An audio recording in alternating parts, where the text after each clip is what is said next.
ओम शांति। परमात्मा कहते हैं जब कोई दिल दुखाए तो बेहतर है चुप रहना चाहिए, क्योंकि जिन्हें हम जवाब नहीं देते उन्हें वक्त जवाब देता है। खुशी से बड़ी खुराक नहीं कोई। आपकी मुस्कान आपके चेहरे पर भगवान के हस्ताक्षर है, उसे अपने आंसुओं से धुलने या क्रोध से मिटने ना दें। आज 11 मई 2023 के ईश्वरीय महावाक्य हैं। आज के ईश्वरीय महावाक्य हैं, बाबा ने मुरली में कहा, मीठे बच्चे पहले अपने ऊपर रहम करो, फिर आपका फर्ज है अपने परिवार को स्वर्ग में चलने का सही रास्ता बताना, इसलिए उन्हें भी लायक बनाने का पूरा पुरुषार्थ करो। प्रश्न है, तुम किस रेस के आधार से शिवालय के मालिक बन जाएंगे? उत्तर, फॉलो फादर मदर। सिर्फ एक जन्म पवित्रता की प्रतिज्ञा करो, नर्क से दिल हटा दो। शिव बाबा तुम्हारे लिए शिवालय स्थापन कर रहे हैं, जहां तुम चैतन्य में राज्य करेंगे। धंधा धोरी करते बाप और स्वर्ग को याद करने से राजाई का तिलक मिल जाएगा, अर्थात शिवालय के मालिक बन जाएंगे। गीत है, तुम ही हो माता पिता तुम ही हो। ओम शांति। कुछ ना कुछ कहना पड़ता है। ओम शांति या शिवाय नमः, परमात्माय नमः कहते हैं ना। ओम शांति हम कहते हैं। यह है अपना और बाप का परिचय देना। वह महिमा भक्त लोग करते हैं। अब लौकिक में तो जो बाबा के ज्ञान में नहीं चलते हैं, वो ओम शांति को गलत समझते हैं, सोचते हैं बंदा गया और ये देखो सामने है, मुझे क्या पहुंचाना चाहते हैं, तो वो रॉन्ग वे में ले जाते हैं। इसीलिए बाबा ने एक बार मुरली के महावाक्यों में ये बात कहा कि महावाक्य बोले बाबा ने कि जो नहीं समझते ना ओम शांति, तो जो उनको पसंद हो आप वही कहें। उन्हें नमस्कार पसंद हो आप प्यार से नमस्कार करें। उन्हें हाय हेलो पसंद हो आप हाय हेलो करें। उन्हें सत श्री अकाल पसंद हो, उन्हें जय श्री कृष्णा पसंद हो, उन्हें जय राम पसंद हो, उन्हें राधे राधे पसंद हो, जो पसंद हो आप उन्हें उसी तरह से शुरुआत करें। लेकिन परमात्मा ने फिर ये भी कहा है कि आप सिविल ड्रेस में जाएं, शादी विवाह में खूब सज धज कर जाएं, आप मंदिरों में जाएं, भरे बाजार में जाएं, बड़े बड़े स्टेज पर जाएं, बड़ी बड़ी हस्तियों के सामने खड़े हो पाएं तो अच्छा है। लेकिन शुरुआत आपको करना है। कौन सी शुरुआत करना है? आपको यह ज्ञान शंख ध्वनि, और यदि सामने वाला बर्तन अर्थात आवाज ना भी करे तो आपको ये मुख से आवाज करके किसी भी संबंध संपर्क में आने वाली आत्मा को परिचय जरूर देना है, मेरा और परमात्मा का, मैं आत्मा और परमात्मा का। और जब वह ये सब बातें समझ जाएंगे तो वो ओम शांति भी समझने लग जाएंगे। उसके पहले तो वो गलत ही अर्थ निकालेंगे। जैसे मैंने पहले भी कहा कि आप यदि परिवार में हैं और आप अपने पति को आत्मा आत्मा कहेंगे तो कहेंगे कि मेरी वाइफ तो गई काम से, है दीवानी हो गई है। ये तो गुप्त ज्ञान है। इस ज्ञान को आप सुना भी रहे हैं ना, तो आपके परिवार में थोड़े ना पता चलता है कि आप परमात्मा को याद कर रहे हैं। इस आधार में बैठ करके देखो, ये शरीर हमारा परमात्मा के पास पहुंचने के लिए आधार है। इसके द्वारा ही आप उस तक पहुंच सकते हैं, इसीलिए इसका भी ध्यान रखना है ना। अच्छा, तो बाबा कहते हैं कुछ ना कुछ कहना पड़ता है। ओम शांति, ओम नमः शिवाय, परमात्माय नमः। ओम शांति हम कहते हैं, यह है अपना और बाप का परिचय देना। वह महिमा भक्त लोग करते हैं, तुमेव माताश्च पिता तुमेव। तुम तो बच्चे हो जिसकी महिमा भक्त लोग भक्ति मार्ग में करते हैं।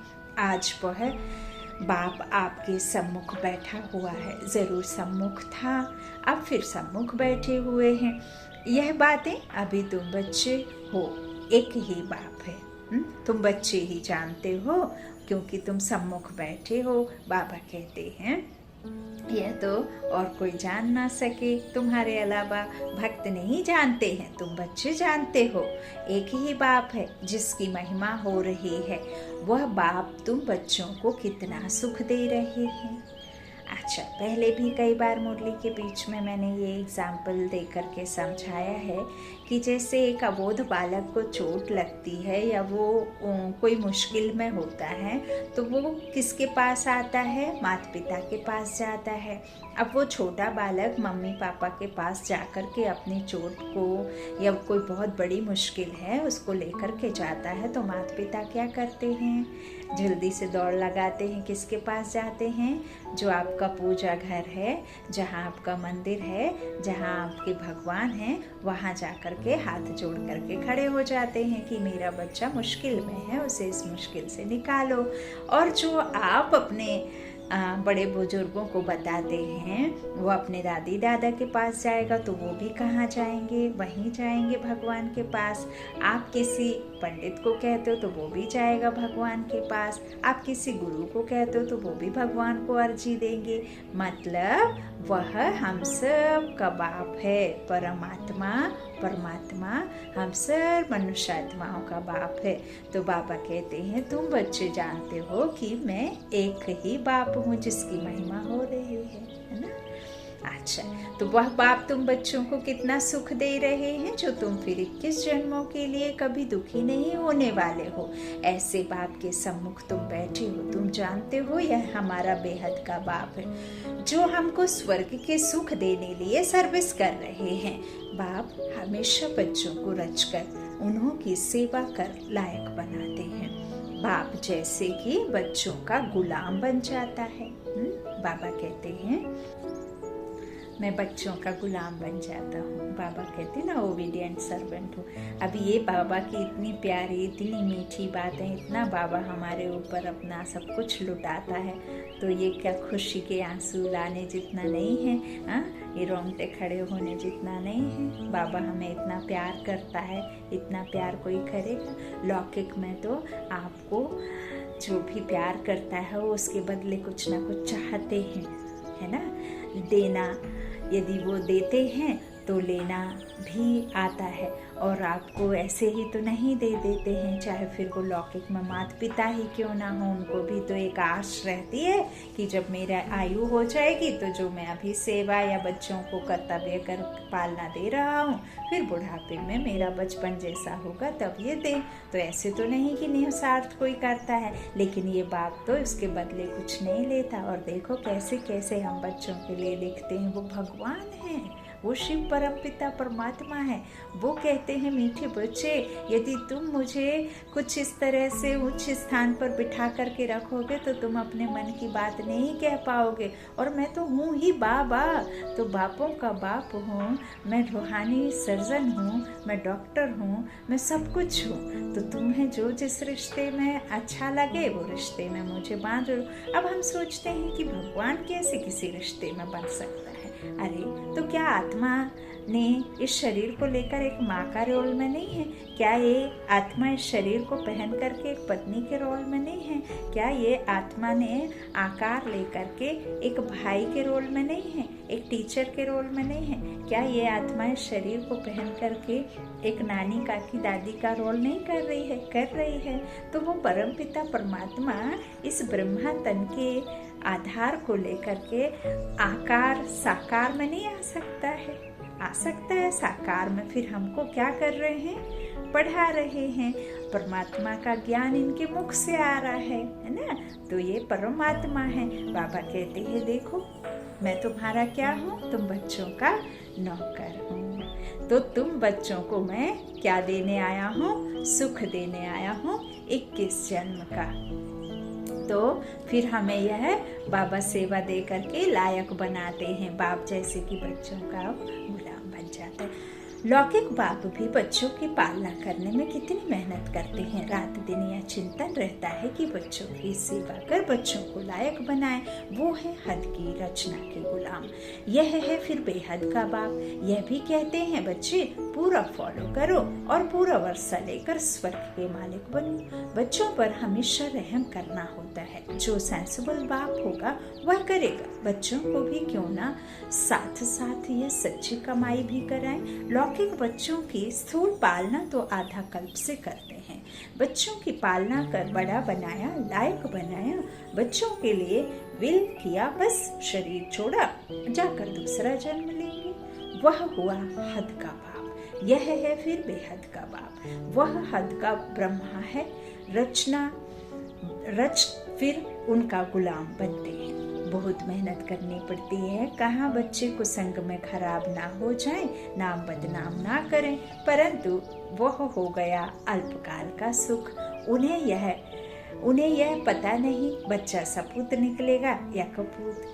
कई ऐसे कपूत निकलते हैं जो एकदम खाना खराब कर देते हैं। बाप की मिल्कियत को एकदम उड़ाकर चट कर देते हैं। मिलता इक्वल है लेकिन एक उड़ा देता है और एक जमा कर लेता है। तो संस्कार दोनों के अलग अलग होते हैं। एक सपूत कपूत बीच का भी रहता है, ना कपूत ना सपूत, बीचों बीच चलता। तो ऐसे कई नंबरवार है ना। तो इसलिए बाबा कहते हैं बड़ी संभाल करनी पड़ती है। बेहद के बाप को कितना फुरना रहता है। कहते हैं तुम भी वर्षा लो और अपनी रचना को भी वर्षा दो, परंतु फिर भी कपूत बच्चे होते हैं तो बाप का कहना नहीं मानते हैं। एक पिता है वो तो उंगली पकड़ करके आपको बताएगा कि ये रास्ता ठीक नहीं है। देखो पिता लौकिक में भी होता है ना।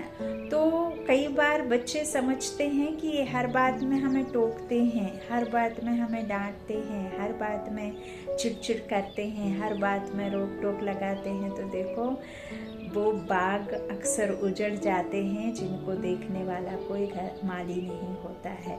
तो बाबा या लौकिक में भी आपका जब कोई पिता आपको किसी रास्ते पर जाने से रोकता है तो वो आपको गिरने से पहले बचाना उठाना जानता है। लेकिन जो आपके अपने नहीं होते हैं वो आपको गिरते हुए देख करके खुश होना चाहते हैं। और जो आपके हितैषी होते हैं वो माता पिता वो आपको उन ठोकरों से बचाना चाहते हैं जिन ठोकरों को खा कर के वो आगे बढ़े हैं। जिस जगह वो बैठे हैं वो ऐसे ही नहीं आते हैं। वो इसीलिए रोकते हैं क्योंकि वो उस समय अनुभव कर चुके हैं जिस डगर पर आप चल रहे होते हैं उस रास्ते पर वो चल करके आते हैं। तो इसीलिए फिर वो डांटते हैं, डपटते हैं, रोकते हैं, टोकते हैं। तो उससे फिर हम आप क्या समझ लेते हैं कि ये हमें हर बात में रोक करके आगे नहीं बढ़ने देते हैं, है ना। क्योंकि वो जानते हैं। हाँ कई बार होता है, गलत हो सकते हैं लेकिन हमेशा नहीं होते हैं, है ना। अच्छा तो बाबा क्या कह रहे हैं कि जो कई बार होते हैं ना कि बाप तो संभाल करना जानता है और बाबा कहते भी हैं कि ये नहीं करो वो नहीं करो। कपूत बच्चे होते हैं तो बाप का कहना नहीं मानते हैं। बाप कहते पढ़ाई करो तो पढ़ते नहीं, पवित्र नहीं बनते। कोई मुश्किल कोटों में कोई में भी कोई आज्ञाकारी निकलते हैं। यहाँ तो श्रीमत मिलती है। तो माता पिता यह एक की ही महिमा है, परंतु मनुष्य ना जानने कारण श्री कृष्ण के आगे भी अंधश्रद्धा, आगे लक्ष्मी नारायण के आगे कहेंगे तुम माता पिता, यह भी अंधश्रद्धा है। अब लक्ष्मी नारायण प्रारब्ध भोगते हैं, उनको अपने बच्चे हैं, हम उनको कैसे कहते हैं तुम माता पिता। बहुत गोहा राज है, समझना है। वास्तव में यह महिमा एक की ही है। गीत में सुना कि ऊंचे ते ऊंचा है शिव बाबा, सबका सदगति दाता, सबको शांति धाम सुख धाम में ले जाने वाला। तो ऐसे बाप की श्रीमत पर जरूर चलना चाहिए। समझते भी हैं माता पिता से ही किस जन्मों के लिए सुख घनेरे मिलते हैं, परंतु ऐसी श्रीमत पर कोई मुश्किल चलता है। बहुत ऊंचा वर्षा मिलता है। बाप कहते हैं मैं तुम बच्चों के लिए हथेली पर वहिष्ठ लाया हूँ। जब श्रीमत पर चलो तब लायक बनो। कदम कदम पर मत लेनी है, मत पर नहीं चलते तो ऊंच पद पा नहीं सकते।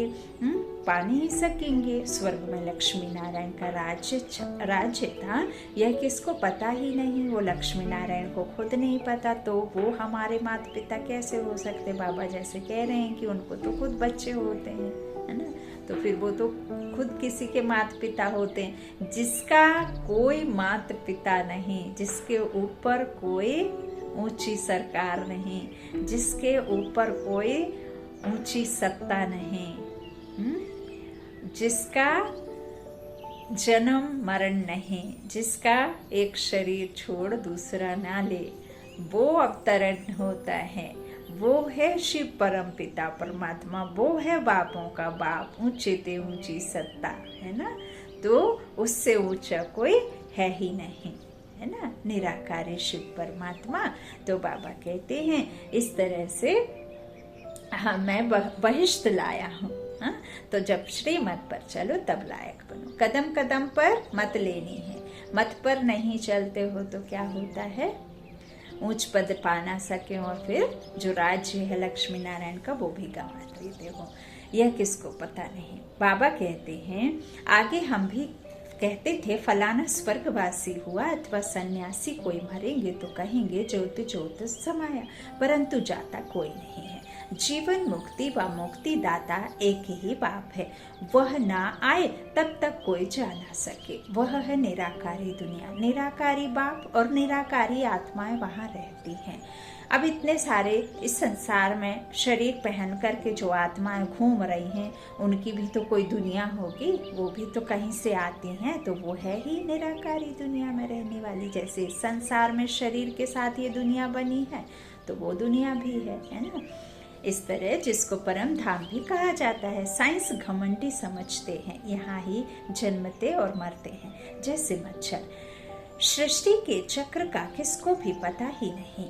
सर्वव्यापी के ज्ञान से कोई कुछ भी समझ ना सके। अब तुमको बाप मिला है, कहते हैं बच्चे अब वापस चलो। मैं कल्प पहले मुआफिक सबको ले जाने आया हूँ। तुम्हारी आत्मा में बहुत खाद पड़ी है। सबकी आत्मा तथा शरीर आयरनेज हो गए हैं, उनको फिर से सतो प्रधान बनना है। तुम बच्चों की आत्मा सतो प्रधान थी, तब गोल्डन एज वर्ल्ड थी।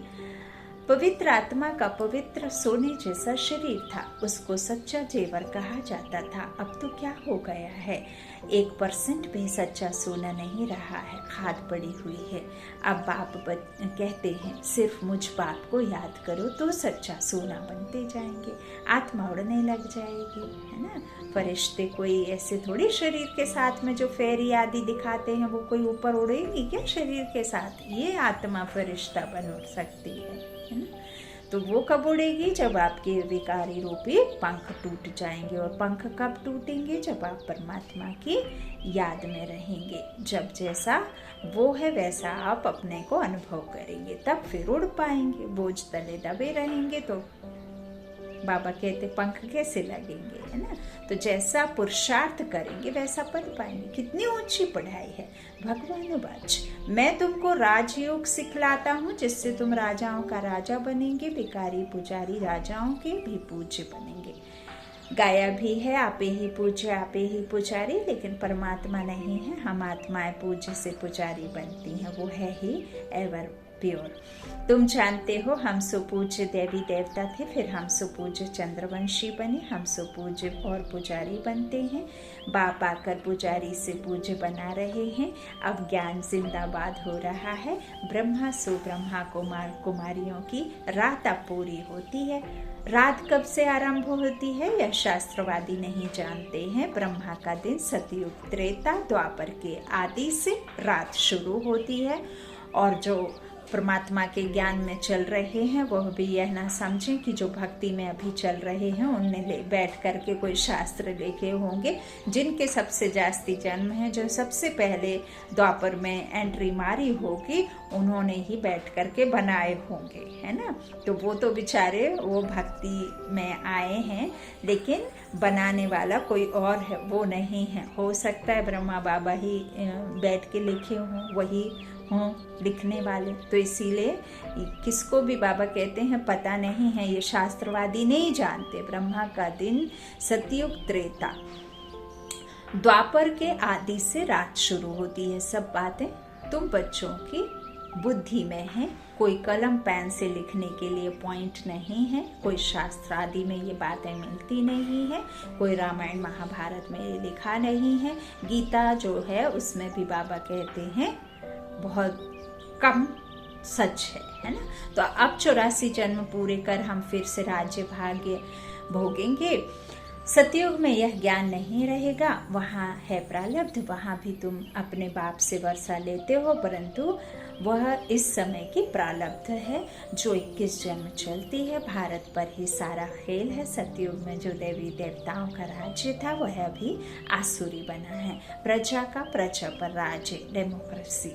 बाप कहते हैं बच्चे hear no evil see no evil. बंदर का एक चित्र दिखाते हैं। इस समय मनुष्य बंदर मिसल बन पड़े हैं, इसलिए बंदर की शक्ल दिखाते हैं। बात इस समय की है। इसको कहा जाता है रौ नर्क। बिच्छू टिंडन मिसल एक दो को काटते रहते हैं, कड़वे बोल बोलते रहते हैं। जानवर तो नहीं मार कर खाते ना किसी को, है ना। कौन खाते हैं? मनुष्य खाते हैं ना। वो तो कड़वे बोल नहीं बोलते ना। और हमारी आत्मा उनका भी भोगती है कष्ट, लेकिन हमारी आत्मा तो शरीर के कितने रोगों को इस शरीर के द्वारा भोगती है आत्मा, है ना। तो इसी पर तो कालक, इसी पर तो जंग चढ़ी है ना। तो इस तरह बाप कहते हैं कि किस तरह से देखो एक दूसरे को काटते रहते हैं, एक दो को बच्चे बाप का भी खून कर देते हैं। माया ने सबको डड्डी बना दिया है। भारत हेवन था, अब हेल है। 84 जन्म भी भारतवासियों के हैं। बाप कहते हैं मैं कितनी समझानी देता हूँ। कहते हैं I am most obedient father. Father servant, teacher servant, Guru servant. अब मैं आया हूँ। पंडे लोग भी यात्री के सर्वेंट होते हैं। मैं रूहानी पंडा हूँ, स्वर्ग का रास्ता दिखाता हूँ। सतगुरु हूँ जो सदगति दाता हूँ। टीचर बन तुमको आदि मध्य अंत को राज को पढ़ाता हूँ, बताता हूँ, रास्ता दिखाता हूँ, है ना। देवी देवता बनने के लिए पढ़ाता हूँ, तो इस तरह रास्ता बताने वाले। अब मैं तुम बच्चों को स्वर्ग ले चलने लिए गाइड बना हूँ, लिबरेट करता हूँ। हिस्ट्री रिपीट जरूर होगी। ग्रंथ में भी कहते हैं कि है भी सत्य, होसी भी सत, एको अंकार। यह परमात्मा की महिमा है। ये करते हैं ना गुरुद्वारे में बैठ करके, होस बोलते हैं ना, होसी भी सत, एको अंकार। यह परमात्मा की महिमा है। एक तरफ कहते हैं आजूनी, दूसरे तरफ कहते हैं सर्वव्यापी है। जिधर देखता हूँ तू ही तू है, यहाँ हम आए हैं मौज करने, ऐसे बहुत ही कहते हैं। अब बाप कहते हैं बच्चे यह सब बातें तुम्हें डुबोने वाली हैं। सर्वव्यापी का ज्ञान डुबो देता है। बाप कितना समझाते हैं, कोई तो झट निश्चय करते हैं कि बाप से वर्षा लेना है। इन जैसा स्वीट फादर मिल नहीं सकता। स्वर्ग की स्थापना करने वाला बाप है। जब बाप मिले तभी हम स्वर्ग के मालिक बने। ऐसे बाप को झट अपना बनाना चाहिए। मुझे तो बच्चे चाहिए जो कल्प पहले बने थे, वो ही आकर सपूत या कपूत बनेंगे। कल्प पहले मुआफिक। स्त्री की, बच्चों की जवाबदारी क्रिएटर बाप के ऊपर है। उनका फर्ज है बच्चों को भी स्वर्ग का मालिक बनाए। पहले तो अपने पर रहम करो। ऐसे नहीं कि बाबा कृपा करेंगे तो सब लक्ष्मी नारायण बन जाएंगे। यहाँ कृपा नहीं, पुरुषार्थ पर है सब कुछ है। तो यह बड़ा इम्तहान है। 8 को ही स्कॉलरशिप मिलती है, फिर 108 है, लॉटरी होती है ना।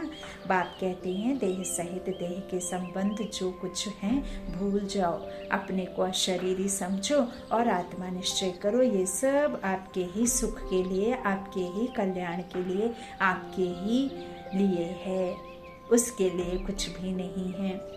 ऐसे नहीं तुम परमात्मा हो, वह फिर आत्मा सो परमात्मा कह देते हैं। समझते हैं आत्मा जाकर परमात्मा में लीन होगी। जब तक लीन ना हो तब तक उनको परमात्मा नहीं कहेंगे। परंतु परमात्मा में लीन होते नहीं। यह ड्रामा अनादि बना हुआ है। हर एक एक्टर को अपना अपना पार्ट मिला हुआ है जो बजाना है। हर एक आत्मा में इमॉर्टल पार्ट भरा हुआ है, अविनाशी पार्ट। यह बातें बाप के सिवाय कोई समझा ना सके। बाप आकर तुम बच्चों को आदि मध्य अंत का ज्ञान दे त्रिकालदर्शी बनाते हैं। चित्रों में देवताओं का तीसरा नेत्र दिखाते हैं। वास्तव में तीसरा नेत्र ना है देवताओं को ना शूद्रों को, किसी को भी आंख उगती नहीं है। ये त्रिनेत्र दिव्य दृष्टि, सूक्ष्म ते सूक्ष्म जो दृष्टि है, जिससे सिर्फ आप इस मन बुद्धि और संस्कार, बाबा ने कहा तो ये मन बुद्धि के द्वारा देख सकता है ना। अच्छा, तो बाबा कहते हैं ये किसी को है नहीं तीसरा नेत्र, जिससे तुम सबके ऑक्यूपेशन को जानते हो, सचखंड और झूठखंड की हालत को भी तुम जानते हो। तुम्हारे में भी नंबरवार पुरुषार्थ अनुसार है। यह है पाठशाला, इसमें अंधश्रद्धा की कोई बात नहीं है। अपना धंधा धोरी सब करते रहो, सिर्फ अपने बाप को और स्वर्ग को याद करो, तो तुम्हारे ऊपर राजाए का तिलक आ जाएगा। आत्मा ही याद करती है, संस्कार आत्मा में है, आत्मा से ही बात करते हैं। मैं तुम्हारा बाप हूँ। कल्प पहले भी तुमने वर्षा लिया था, सूर्यवंशी राज्य किया था, फिर चंद्रवंशी में गए। कलाएं कमती होती जाती हैं, फिर वैश्य शूद्र बने। अब स्मृति आई है कि नाटक पूरा हुआ है। मामे कम याद करो तो विकर्म विनाश होंगे। श्रीमत पर ना चले देह अभिमान आया तो लगे चोट। फिर बृहस्पति की दशा बदल कर राहु का ग्रहण बैठ जाता है। फारकती दी तो रौरव नर्कवासी बन जाते हैं, वापस नर्क में ही आएंगे। बाप कहते हैं ऊंच पद पाना है तो रेस करो, अभी उच्च पद पाएंगे तो कल्प कल्प पाते रहेंगे। सिर्फ एक जन्म के लिए पवित्रता की प्रतिज्ञा करो तो 21 जन्म स्वर्ग के मालिक बनेंगे। अब नरक से दिल को हटा दो। शिव बाबा तुम्हारे लिए शिवालय स्थापन कर रहे हैं। जहाँ तुम चैतन्य देवताएं राज्य करेंगे, वहाँ शरीर का भान नहीं होता। एक दूसरे को आत्मा देखते हैं, और जब आत्मा यह जान लेती है कि मेरे शरीर की आयु 150 वर्ष गोल्डन एज हो गई है, जिस दिन 150 वर्ष की आयु हो जाती है उस दिन वो साक्षात्कार कर अपना वो शरीर छोड़ बच्चे का नया वस्त्र पहन लेते हैं। तो यह बाप कहते हैं कि वह तुम क्या करते हो। हाँ, शिव बाबा तुमको कैसा बना रहे हैं, जहाँ तुम चैतन्य देवताएं राज्य करेंगे। तो क्या शिवालय का मालिक बनने चाहते हो? फॉलो फादर मदर फादर, जो कुछ है सब तुम बच्चों के लिए है। तो यहाँ ब्रह्मा बाबा फादर और मम्मा को फॉलो करना है। राजा भी तुम बनेंगे, तुम ही थे, अब रंक बने हो। और धर्म वालों की बात नहीं, देवी देवता धर्म वाले ही और धर्म में कन्वर्ट हो गए हैं, इसलिए हिंदुओं की संख्या कम हो गई है। नहीं तो भारत की संख्या सबसे जास्ती होनी चाहिए। तुमको भगवान पढ़ा रहे हैं, कितना ध्यान देना चाहिए। यह बड़ी वंडरफुल पढ़ाई है। बूढ़े बच्चे जवान सब पढ़ते हैं, बीमार भी पढ़ सकते हैं।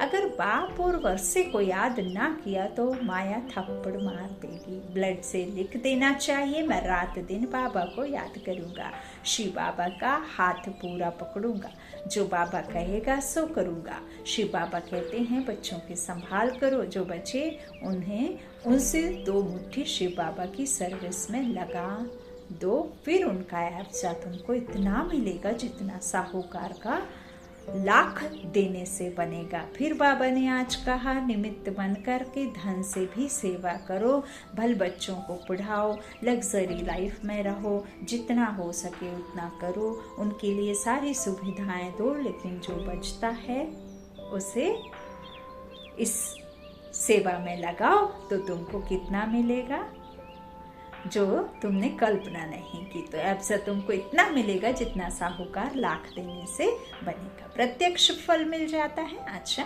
माता पिता बाप दादा का मीठे मीठे सिकिलाधे बच्चों प्रति याद प्यार और गुड मॉर्निंग। रूहानी बाप की रूहानी बच्चों को नमस्ते। हम रूहानी बच्चों के रूहानी माता पिता बाप दादा को याद कर और गुड मॉर्निंग। धारणा के लिए मुख्य सार: पहला, देह तथा देह के सर्व संबंध भूल अशरीरी आत्मा बनने का अभ्यास करना है। बाप से श्रीमत लेकर कदम कदम उस पर चलना है। इसीलिए बार बार कहते हैं, क्योंकि तुम्हारे कष्ट से तुमको बचाने के लिए। जो तुम इन संसार के भौतिक सुख सुविधाओं में जकड़े रहोगे तो शरीर छोड़ने के समय तुम्हारा ये शरीर नहीं छूटेगा और आत्मा बार बार कहेगी कि यहीं यहीं यहीं, तो फिर वो वहाँ जाके यहीं यहीं यहीं संस्कार यहीं यहीं ले जाएगी और फिर वही करना शुरू कर देगी, है ना।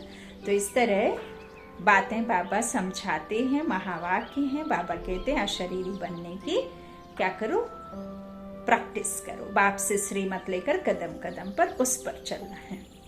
दूसरा, पढ़ाई पर पूरा पूरा ध्यान देना है। दृढ़ संकल्प करना है कि दिन रात एक बाबा की याद में रहूंगा और बाबा जो कहेंगे वह अवश्य करूंगा। Hear no evil, see no evil. वरदान है, एक क्षमा के पीछे परवाने बन फिदा होने वाले कोटों में कोई श्रेष्ठ आत्मा भव। सारे विश्व के अंदर हम कोटों में कोई में भी कोई श्रेष्ठ आत्माएं हैं जिन्होंने स्वयं अनुभव करके यह महसूस किया है कि हम कल्प पहले वाली वही श्रेष्ठ आत्माएं हैं जिन्होंने स्वयं को बाप क्षमा के पीछे फिदा किया है। हम आत्माएं परवाने हैं ना, और वो क्षमा है। वो क्षमा अब जल गई है। उस क्षमा के ऐसे गोल गोल फिर करके क्या करना, फिदा होना है। सब कुछ दे देना, विल पावर है ना, विल दे देना। तो ऐसे फिदा होना है। वे चक्र लगाने वाले नहीं, परवाने बन फिदा होने वाले हैं। फिदा होना अर्थात मर जाना। जीते जी इस संसार से कोई मोह, नष्टो मोह बन जाना, है ना, मोह ना रह जाए। तो ऐसे जल मरने वाले परवाने हो ना। जलना ही बाप का बनना है। जलना अर्थात संपूर्ण परिवर्तन होना है। बाबा ने कहा अभी कर्मातीत अवस्था होने में समय है। जब कर्मातीत अवस्था हो जाएगी, सब एक दूसरे को आत्मा देखने लग जाएंगे, बाकी के शरीर टूट जाएंगे, तो ये दुनिया का परिवर्तन हो जाएगा। अच्छा, स्लोगन है, बाबा के मिलन की और सर्व प्राप्तियों की मौज में रहना ही संगम युग की विशेषता है। बाबा के मिलन की और सर्व प्राप्तियों की मौज में रहना ही संगम युग की विशेषता है। अच्छा, ओम शांति।